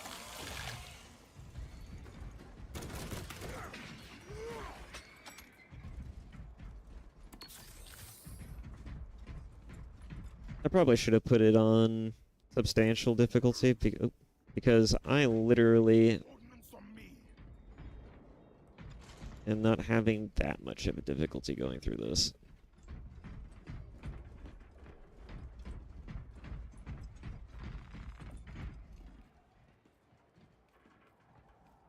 Let's see. I haven't used this gun yet, and I guess I could get some experience for it right now. Why not?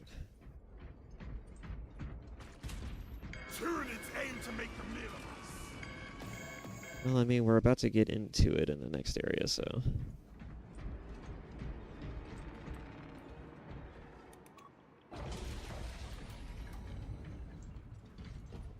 Where are they? Where's the horde? Ew, crack grenades. We await your signal, Captain. Dig in. We need that bomb triggered for Good for optimal. killing Orbital scan a estimates singular bomb enemy. will not be in position for a while yet. Keep your heads and get it done. I guess it just resets the wave. Oh, there we go. Enemies have split from the main force. Prepare to intercept. Usually they come from over... Yep. Get that Prometheum ablaze! The Xenos are forming a pyramid. Wait for it. And burn him alive. Burning those Xenos!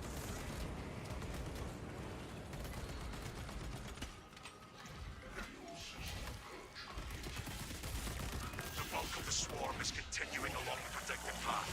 Continue holding.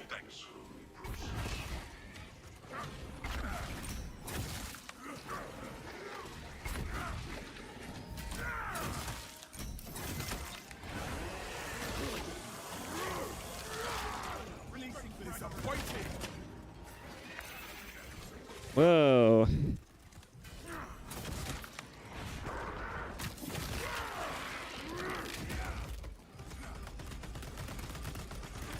Replenished and ready!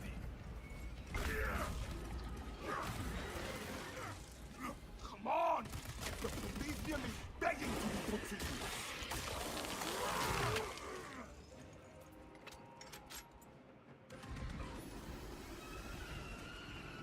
The refinery is no longer secure.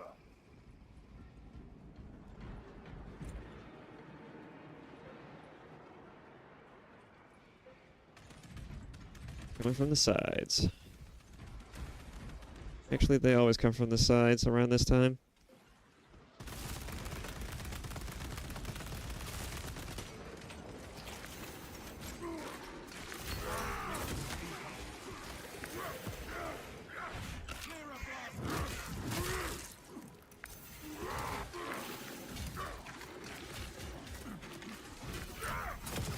Finally. Halfway there, brothers. Keep it up.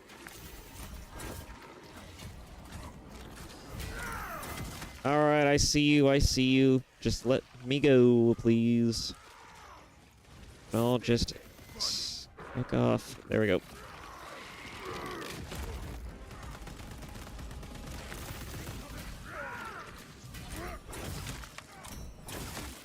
Swapping out magazine. Oh, don't need that.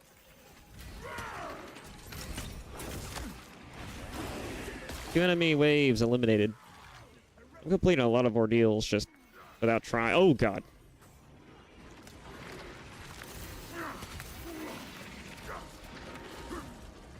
Gonna need that.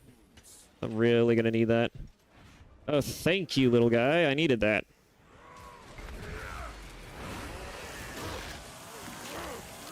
That was looking kind of hairy there for a second. Ow. Ready for another tyrannic core. Oh, because of course there is.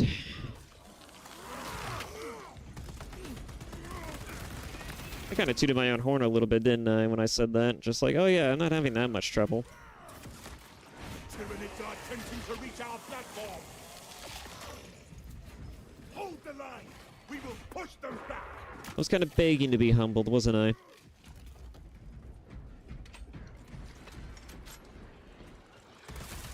The swarm has almost fully committed. Be ready for my mark.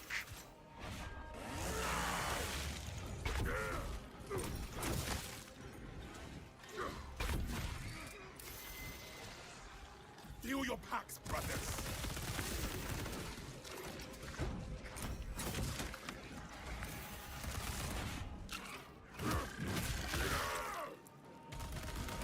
Arming up.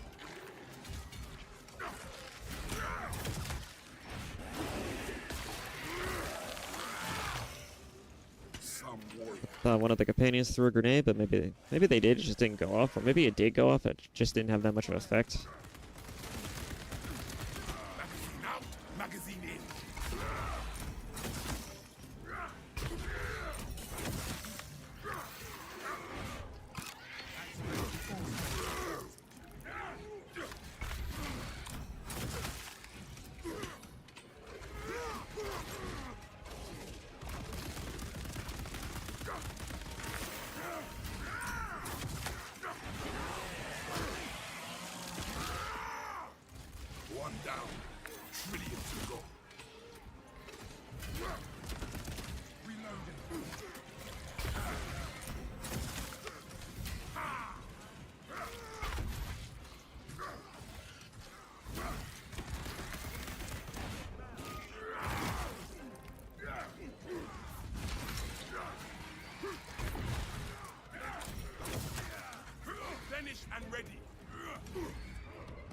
We are almost through this nonsense.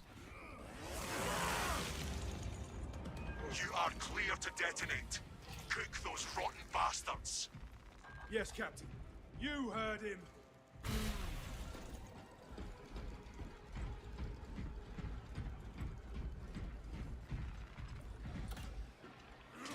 Alright, time to watch them all get blown to smithereens. The swarm will not be making it to your location. Tentative bioscience down 90% and falling. Swarm annihilation confirmed. Excellent work. Move to extract.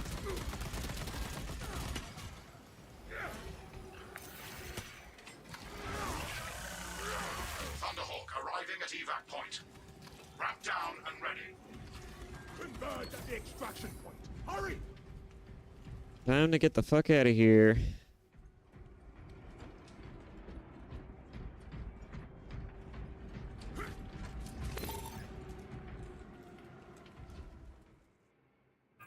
Extraction complete. Returning to orbit. Commendable work, brothers. You honored your chapter. Be ready for rearm, refit, and redeployment immediately.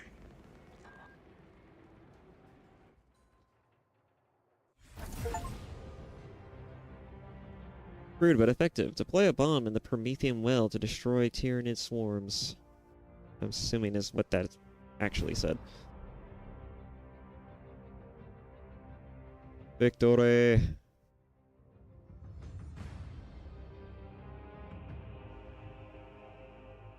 Oh! Man, oh man. Ah. I forgot I didn't make anything to drink. Oh well.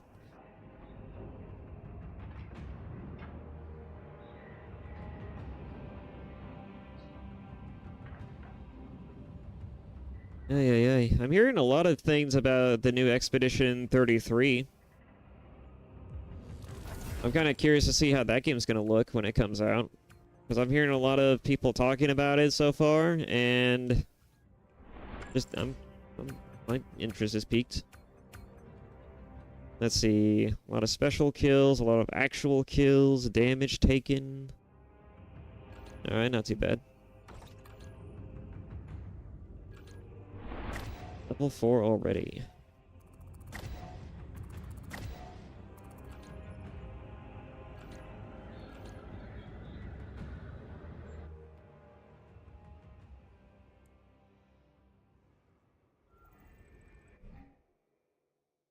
Upgrades, people, upgrades.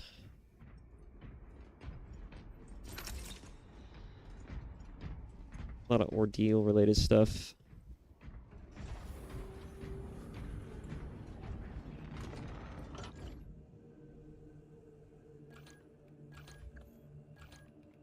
And here is the skill tree. You can just customize your character through here. This is where you go to upgrade most of it. It'll give you nice little class perks.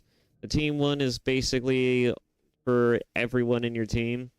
They're basically the class perks. Essentially, they just give special bonuses to other members in your squad, such as the all squad members deal 15% more melee damage.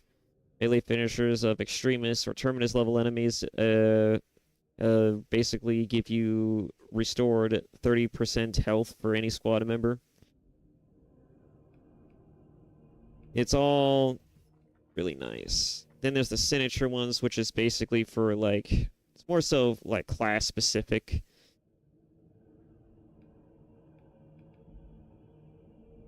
Grapnel launcher can activate a finisher not only on incapacitated enemies, but also on those who have less than 35% of health, except Terminus. Perform a finisher with a grapnel launcher restores its charge. Pretty nice. They're all just really nice little additives to make the class that much more fun.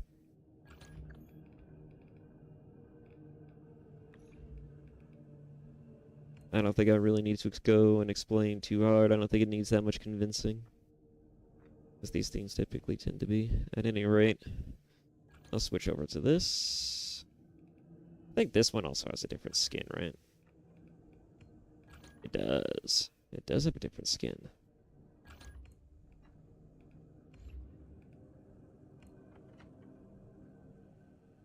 But yeah, I've seen trailers for Expedition 33, but Expedition 33's world seems, I mean, it seems fairly interesting on like on paper, right? It's basically a party style RPG where it's a turn-based one if I remember correctly, and the name of the game, of course, is that you basically live in a world that is falling apart, and for whatever reason, there is a force in existence to where, like, there is a law, essentially. There's only one type of rule of law, and that's anyone past a certain age limit dies. And so the world basically caps off age. And if you're, say, for example, like, if the world if the world's age, I guess you could say, determiner, or at least the cap is 50. Anyone past 50, you know, like age 50 is essentially dead. And people just up and die after they reach the age cap for that world, which it's an interesting concept. I wonder where they're going to go with that, but as far as like where what Expedition 33 is, I believe Expedition 33 takes place at a time when the cap is essentially around the like age, like that's the game suggests, 33 mark, and it's about trying to find out why the world functions this way and how do we stop it from essentially destroying human society.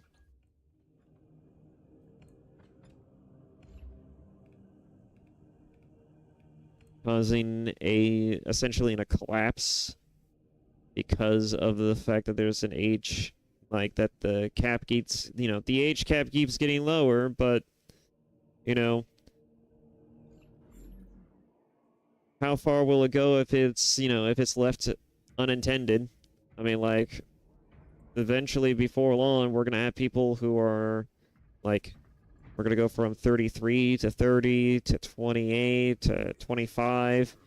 And eventually, you know, like, there just won't be anyone old enough who can probably live in that world, who can live in the world that it's you know, of that system. And human beings will just become extinct just by the natural fact that they cannot live past a certain age. And it's an interesting sort of, like, dystopian sort of scenario where it's like, what do you do in a world where it's slowly killing you and the rest of your, you know, and the rest of humanity off by simply by aging?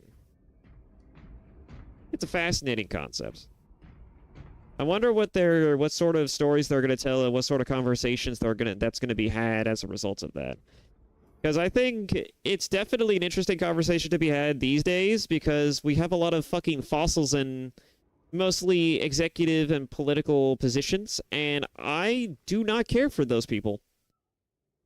And I've been advocating that, you know, that it's about time that the hand gets switched for years now, but it seems like someone's actually making a story about what would happen if we actually bothered to do something around that idea.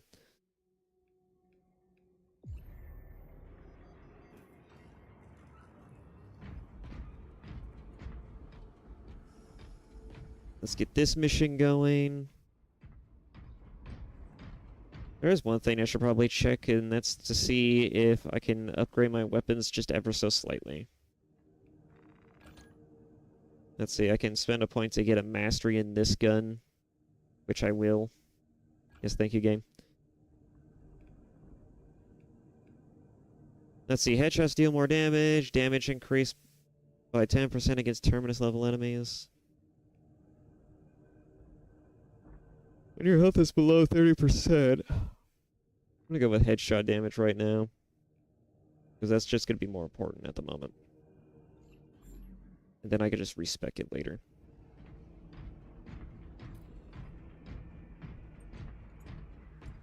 Listen carefully to the hums of harmony.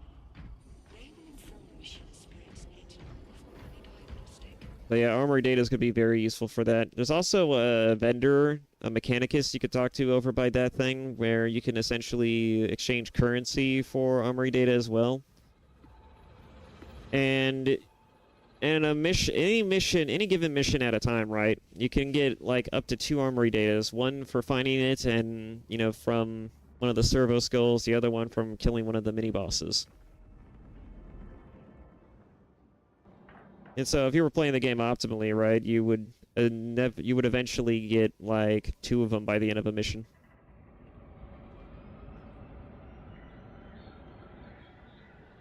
But yeah, Expedition 33 looks pretty good.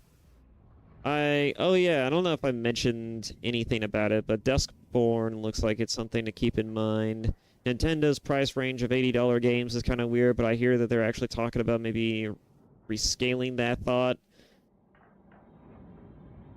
The Switch 2 also looks like an interesting console, but I don't think it justifies putting $80 games on it. And game companies are already... Predicts the Tyranids Hive tyrant is leading a swarm along a corridor toward the astropathic relay. We are inserting you near a bridge held by the Imperial Guard that intersects with its path. You will level the whole structure and crush that Xenos monstrosity in the collapse. Visual on drop zone. Setting down. And people are already pretty iffy about game companies pushing the envelope about $70 games, but $80... Until you confirm that the Xenos Overlord has entered the kill zone. Then trigger the detonation. An inglorious death for an ignoble alien overlord. Fitting.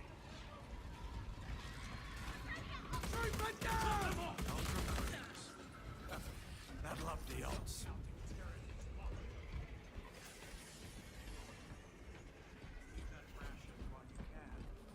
Yeah, $80 is a big selling point. It's just a massive sticking point. Box check. I don't think it's too much to ask, right, Thalassa has landed. for Nintendo to be at least a little bit aware Acknowledged. of the Maintain box grander landscape of video gaming and the gaming community. But they're so far and away up in their own little bubble, up in their own ass. Like, look, I'll give Nintendo this, all right? They are really good at making some fun as hell games, but they cannot be bothered to actually, you know, ordain to listen to the concerns and pleas of like the general community, the gaming community at large, because they screw the pooch so many times it's not even funny. Into the fray.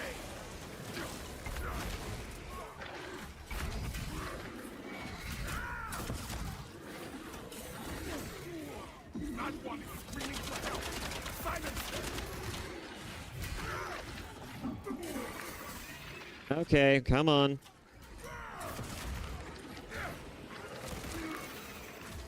Oh my god. Now I can't even see. Okay. Oh, that's not good. Swapping out magazine. Well, this is going well.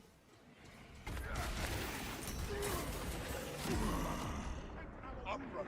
There is more battle. God, we only just started, by the way. Grenade out. What was not killed will be ready. The Emperor sees. And that way I be born. Holy crap.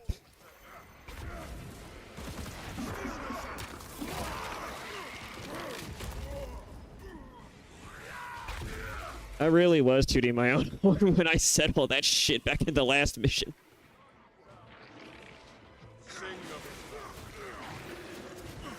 And when you're playing by yourself, no. Once you're dead, you're dead.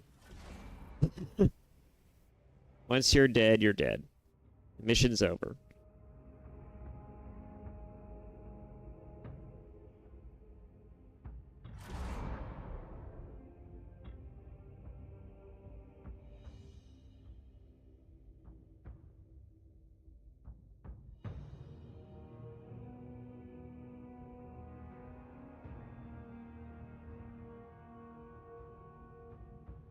But yeah, Duskborn is an interesting looking game that I would not mind playing, but I really... Oh wait, I keep calling it Duskborn, but wasn't it called Duskblood? Duskblood, Duskborn? I don't even remember at this point.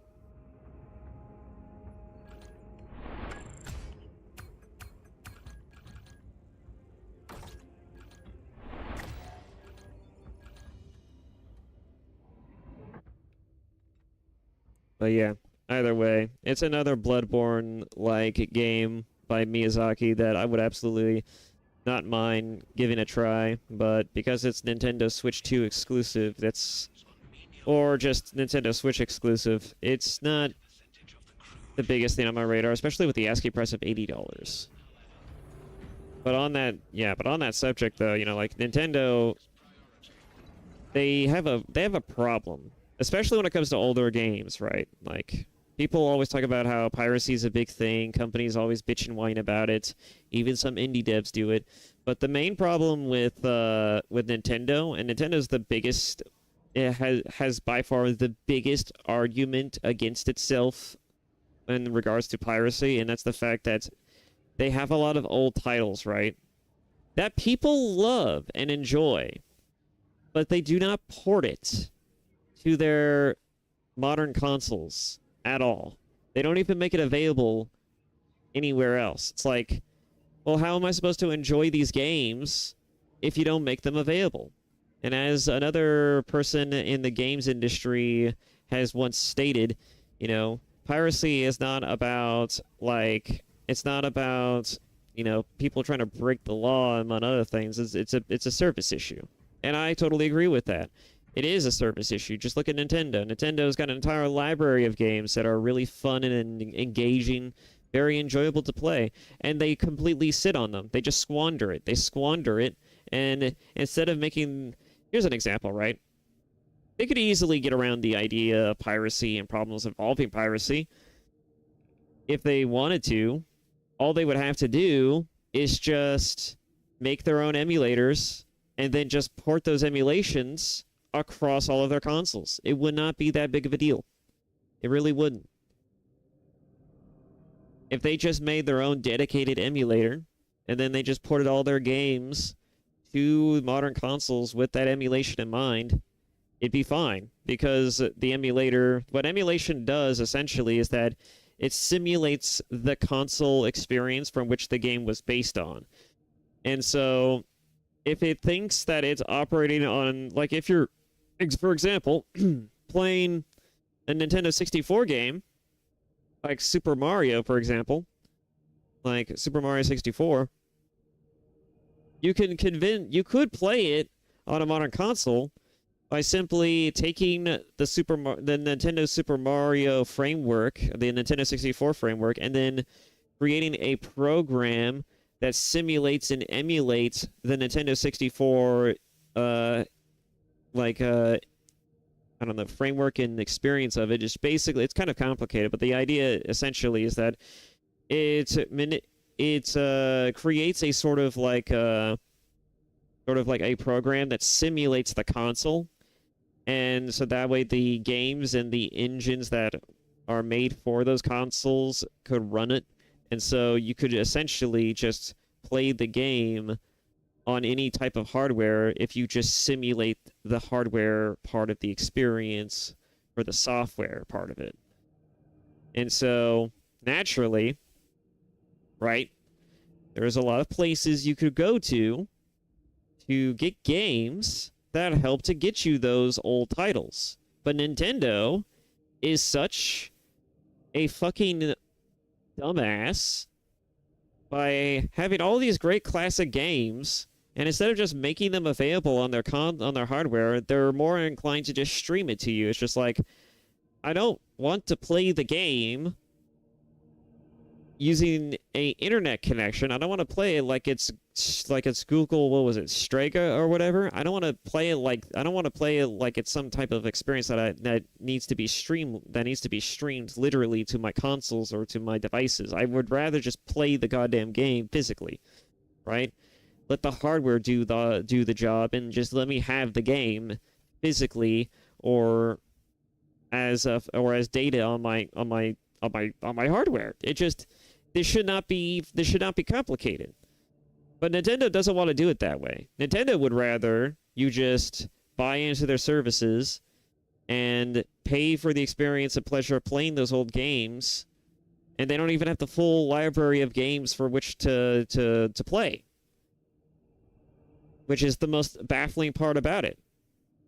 And look, if you if you really don't want to make your own emulations, you could just not bother striking people down for using emulated versions of their consoles and playing games that are available on their websites. Now, again, I know piracy is sort of a sticking point for some people, but again, if you can't get the game legally by any other means, it ceases to be, all right, the argument ceases to become an issue of like, but that's literally illegal. You are literally stealing a game and you're stealing the money away from like someone who worked really hard to make the game, among other things, right? You know, the same bells and whistles of the usual crux of the problem. It's just like, oh well, but the people really worked hard on this game, and they spend a good portion of a decade just about making it. So why would you do this to them? And then my argument, of course, is just like, yeah, I see your point there, but what about Ocarina of Time? Why can't I play Ocarina of Time on my computer? Why can't I play Ocarina of Time on my Switch? Why can't I play Ocarina of Time unless I have to go through their stupid garbage streaming service to do it? Why can't I just own the game? Why can't I have it physically? You expect me to buy it bootleg off of, like, eBay or Amazon? Go fuck yourself. Alright? Especially when they're up on exorbitant prices. You know, people inflate the shit out of those games to an infinite degree, especially depending on the type of cartridge we're talking about. Like, you have the gold laminated cartridge of Majora's Mask, they will fucking sell that thing for a goddamn mint, I'm telling you. And they will absolutely charge you an arm and a leg for that shit. And I am not going to spend a shit ton of money just to relive my childhood for like maybe a moment or two. It's not worth it. It just isn't. And again, this wouldn't happen if Nintendo would just make a simple emulation of the games for their games and just port it all to the consoles. I mean, it's probably more complex than I'm making it sound, but you know, if there was any reason, if you were going to port a game to a console, right, and you didn't want to backwards compatibilize the game like how some companies do it, Just use an emulation. Just use an emulation. It's like the quick and easiest solution, right? Just make an emulator for the thing. Make sure the emulator runs properly on modern hardware, and then just put it there. Just put it there. And then you could just use that emulator reflexively for every game, and then you could just fix maybe whatever bugs that might result out of it being emulated on a console, and it's just not that big of a deal. If it even has any bugs. It's not. I mean, this shouldn't be hard, right? I imagine this shouldn't be hard, because once you just have the system in place, it should just be easy and simple, right? Right? I'm not fucking up when I'm saying all this, right? Like I'm not going crazy. It makes sense, right? I don't know. I just hate that shit. I hate that shit. I just hate the fact that Nintendo seems to not give a shit about its consumers, especially longtime Nintendo fans. They're always constantly shafting them at every turn for liking the shit that they like, which is their products, by the way, and for daring to enjoy them in ways that are of their own free will and of their own free time, right? Like, well, I mean, like, again, all right, if you're not selling Ocarina of Time on modern systems, and I can't acquire it in any other fashion other than going through your garbage streaming service, which you could argue is their way of attempting to sort of, like, help, try to get around the arguments of, like, oh, but we are actually doing something with them. It's like, no. I'm not streaming your game, Nintendo. I want your game. I want to play it. I want to have it physically. I want to be able to play it without needing an internet connection, like I do with just about every fucking other game on your goddamn library and your fucking eShop. I would rather just play the goddamn game, Nintendo. Whenever I want, however I want, in whatever way I choose, right? It just baffles me. It just baffles me that some companies just don't seem to get this. And in particular, you know, like, oh, that's another thing too, is that recently AAA companies are also getting the backlash and stain of like having their loot boxes be questioned by the entirety of the UK, which is interesting. I mean, like, they're planning to pin into legislation some interesting things about how they're going to ban loot boxes and how they're going to get regulated, which is really nice because I don't like that stuff. Nobody does. You ask any gamer, they'll tell you that I hate this garbage. It is truly something else, right? And we have to rely on governments to make sure that the games industry gets its shit together. But that's what it's come to, because they don't want to be bothered to do it themselves. They don't want to be bothered to actually just make decent products. They just want to nickel and dime you for everything you're fucking worth. And apparently it's all happening because of a fucking pony game. Not even like a My Little Pony type of thing, but like a Barbie, like a Barbie-esque type of like you know, like horse ranch type of game. I don't know. I watched a video on it. I thought that was just kind of funny.